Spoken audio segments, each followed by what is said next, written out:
They didn't yell. They didn't argue. They didn't even say goodbye. They just stopped answering. No calls. No messages. No invitations. No explanations. I noticed it first on a Sunday. My phone had been silent all day, which wasn't unusual until I checked the family group chat and realized something was missing. My name. The thread still existed, but every message I sent sat there unread. Blue ticks for everyone else. Grey for me. I told myself it was a glitch. I called my mother. Straight to voicemail. I texted my father. Delivered. No reply. I messaged my sister. Seen. No response. That night, I lay in bed staring at the ceiling, trying to convince myself I was overthinking. Families get busy. People forget to reply. Life happens. But deep down I already knew. They hadn't drifted away. They had decided. 3 days later, I found out how final that decision was. I learned it accidentally, the way most truths arrive uninvited and unforgiving. A colleague mentioned seeing my parents at a charity dinner the night before. He smiled politely and said, "Your family seems very close." Close. I asked what he meant. "Well," he hesitated, "your father introduced your sister as his only child." Only child. The words landed in my chest like something breaking. I laughed it off in the moment. Made a joke. Pretended it didn't matter. But when I got home, I locked the door behind me and slid down against it, my back pressed to the cold wood, my breathing shallow and uneven. They hadn't just cut me off. They had rewritten me out of existence. And the cruelest part, I still didn't know why. For weeks, I replayed every conversation in my head, searching for the moment I must have crossed some invisible line. I hadn't asked for money. I hadn't caused a scandal. I hadn't embarrassed them publicly. If anything, I'd done the opposite. I stayed quiet.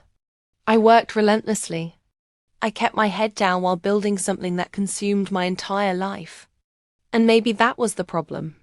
Because while they saw silence as insignificance, I was quietly building an empire they never bothered to look at. Growing up, I was always the extra, not the golden child, not the problem child. Just there. My sister had been the pride of the family, perfect grades, perfect manners, perfect timing. She said the right things, wore the right clothes, married into the right circle. I learned early that love in our house wasn't unconditional. It was earned, measured, compared. So I stopped competing. I chose work. Not flashy work. Not the kind my parents could brag about at dinner parties. I built infrastructure, systems, things that ran quietly in the background until they didn't. After college, I didn't move back home. I rented a small apartment, worked 2 jobs, and taught myself what no one else was willing to teach me. While my family assumed I was figuring things out, I was laying foundations. They never asked what I did. They never wanted details. They just assumed if it mattered, they would have heard about it. That assumption cost them everything. The final break came the night they didn't invite me. Thanksgiving. I found out through social media.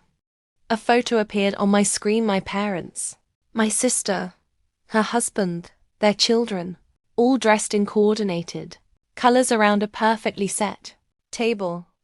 Candles. Smiles. Caption. So grateful for family. I stared at it longer than I should have. No message. No explanation. No, we thought you were busy. Just absence. That was the night something inside me finally went quiet. Not anger. Not sadness. Acceptance. I stopped reaching out. I stopped checking if they replied. I stopped hoping. Instead, I focused on the one place where silence had always worked in my favor, my work. What my family didn't know was that I wasn't just employed. I was indispensable. The company I'd spent years building from behind the scenes was entering its final phase. Negotiations that had been whispered about in closed rooms were becoming real. Numbers were being discussed that didn't feel real when I first heard them. 8 figures. 9 figures. Then a number so large it stopped, sounding like money and started, sounding like history. I told no one. Not friends. Not colleagues. Certainly not family. I'd learned that announcing progress too early only invited interference. So I stayed silent and let them believe I was nothing. The night before the announcement, I sat alone in my apartment, laptop open, city lights flickering outside my window. My inbox was full of emails marked confidential. Legal teams, executives, final confirmations. At exactly 11:47 p.m., one message arrived with a subject line that made my hands still. Final approval acquisition confirmed.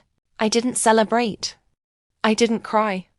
I just closed my laptop and sat there, breathing slowly, letting the weight of it settle. By morning, the world would know. And by noon, the people who erased me would have no choice but to remember. The headline went live at 9:02 a.m. I didn't refresh the page. I didn't need to. My phone started vibrating so violently on the desk that it rattled against my coffee mug.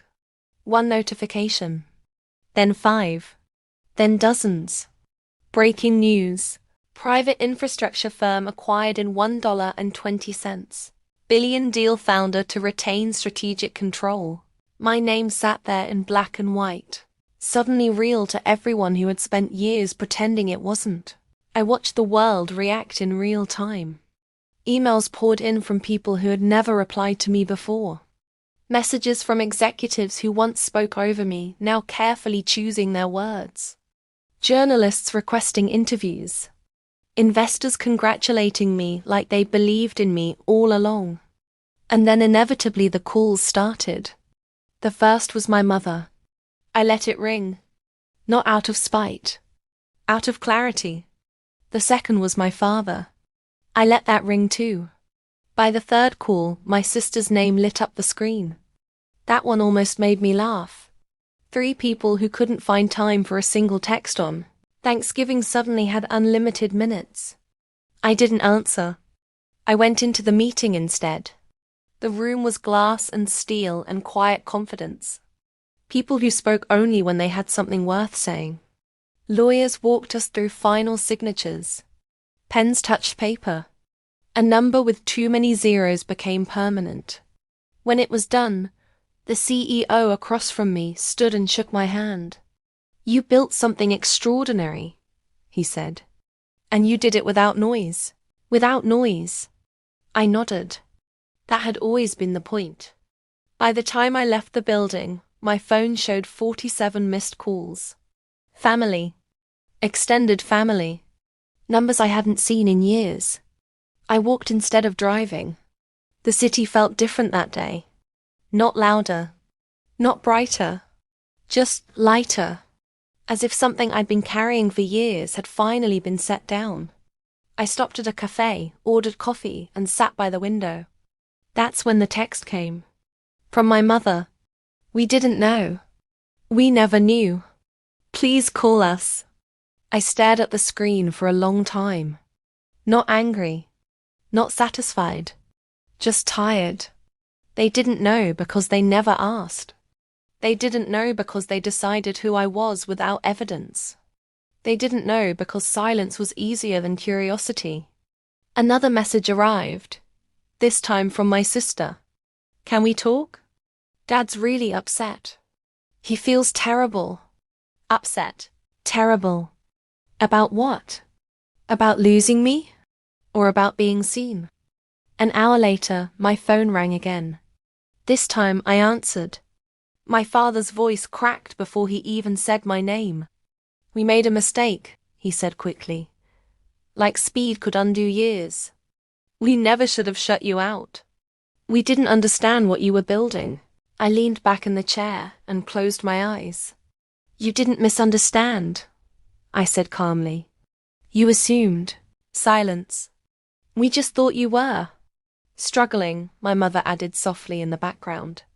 I smiled, though she couldn't see it. No, I said. You thought I didn't matter. That landed. My father exhaled slowly. We were wrong. Yes, I said. You were. Another pause. We want to see you, my sister said. We want to fix this. Fix. As if this were a cracked vase instead of a collapsed foundation. I'm not angry, I told them. But I'm not available either. What does that mean? My mother asked. It means, I said carefully, you don't get access to me just because I'm suddenly impressive. No one spoke. I continued. You erased me when I was inconvenient. You don't get to rediscover me when I'm profitable. That was the moment everything shifted. Not in them. In me. I hung up without another word. That afternoon, an article went live detailing my background. How I'd started alone. How I'd been underestimated. How I'd grown quietly while others overlooked me. The comments flooded in. People saw themselves in the story. The ignored. The dismissed. The ones written off too early. A week later, I moved. Not because I needed to escape, but because I finally could choose. A new city. A new office. A life with space in it. The company thrived under the acquisition. I retained control exactly as promised. I built teams the way I wished someone had built one for me, without ego, without exclusion. As for my family, they sent letters, invitations, apologies wrapped in explanations. I didn't reject them. I just didn't rush. Some things grow back slowly. Some things don't. And some things aren't meant to return at all. Months later, my father sent one final message. I took my wedding ring off today. I realized how many times I stayed silent when I shouldn't have. I'm sorry I failed you. I read it once, then put the phone down. Not because it didn't matter, but because my life no longer depended on their recognition. They thought I was finished. In truth, I was just getting started. And the silence that once erased me had become the space where everything finally began.